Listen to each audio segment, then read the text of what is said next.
Love, support, acceptance, inclusion.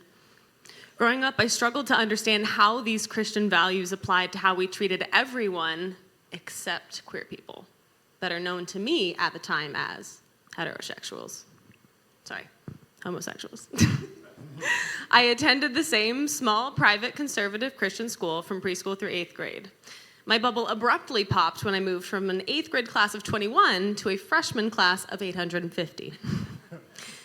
In high school, I identified as a proud thespian, aka theater nerd.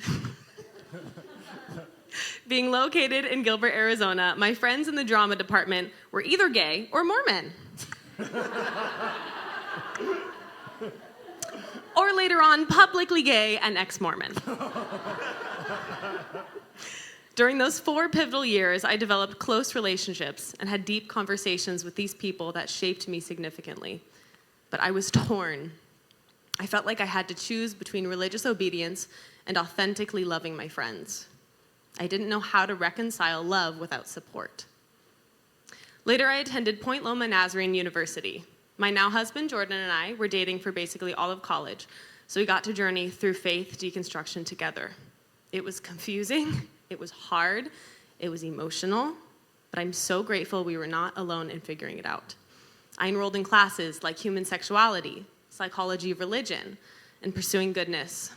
These classes rocked my worldview, and thank God they did. Fast forward to the summer of 2020, the closest woman to me in my life, my cousin Madison, came out to me as queer. Luckily, I had just watched the documentary For the Bible Tells Me So, and although I'm sure this does not often happen, I decided as the credits rolled that from that moment on to do my best to be perceived as an ally by the queer community. But the truth is, this was not an hour and 38-minute long decision. This was a lifelong decision waiting to happen. Deep inside of me, I was longing for permission to love freely without conditions. Here's where paradox comes in. Jordan and I had not voluntarily attended a church service since the pandemic. But in my belief that we should always be evolving, I hoped that there was something more in the future for my spiritual life while not neglecting the new values that I held. I was not willing to attend another church that didn't support LGBTQ+, BIPOC critical race theory, and women in leadership. I was not willing to go backwards or pretend that my beliefs aligned with that kind of congregation. But I missed the sense of community and being a part of something beyond myself. We didn't think a church like Paradox existed, but Jordan used churchclarity.org to find the ideal woke church of our dreams.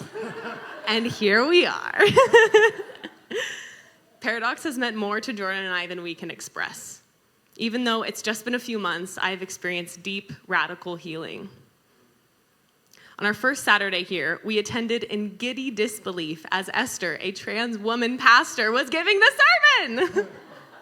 It was clear that this was a church that followed through on their values of affirmation and celebration. And much to our surprise, it was not just liberal Gen Zers in the seats. This was an intergenerational community of people who decided it was time for a change.